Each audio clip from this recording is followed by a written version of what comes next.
Hello, bachcho. Let's see the question. And the question says that if vector A, vector B, and vector C are non-coplanar and L and N are distinct scalar, then L into vector A plus M into vector B plus N into vector C into L into vector B plus M into vector C plus N into vector A into L into vector C plus M into vector A plus N into vector B is equal to 0 implies. So कौन सी condition यहाँ पे hold होगी वो हमको find out करना है।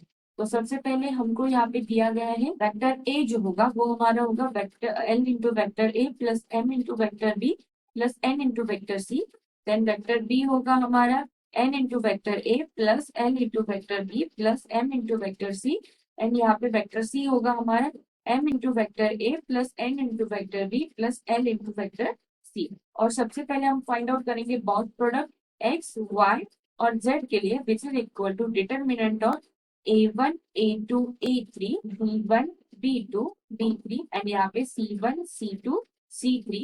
So which is equal to होगा 1, वो होगा I, J and K के फॉर्म में। So यहाँ पे हम box product of vector A, vector B and vector C जो होगा which is equal to 0 के फॉर्म में होगा। बट हमको यहाँ पे क्या बोला गया है, vector A, vector B and vector C are non coplanar, मतलब उसका जो बॉक्स प्रोडक्ट होगा vector A vector B vector C not equal to 0 के बराबर होगा। तो फिर से हम यहाँ पे डिटरमिनेंट निकालेंगे एल एम एन, देन यहाँ पे एन एल एन और यहाँ पे M N L. So which is into vector A vector B vector C is equal to 0।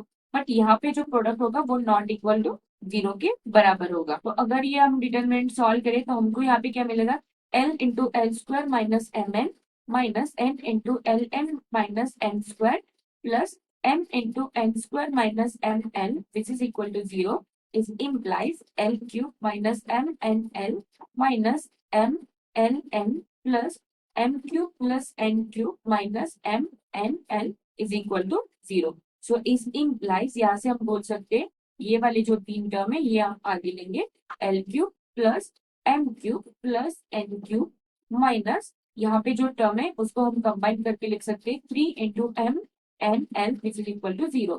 इस इम्प्लाइज यहाँ से हमको क्या मिल रहा है, L cube plus M cube plus N cube which is equal to 3 into M N L के बराबर है। बट हमारे पास कंडीशन क्या है, if A plus B plus C which is equal to 0 then A cube plus D cube plus C cube which is equal to 3ABC। मतलब ये हिसाब से हमको यहाँ पे क्या बोलना पड़ेगा, ये हमारा L plus M plus N जो होगा विच इज इक्वल टू 0 के बराबर होगा। और this is the correct answer of this question.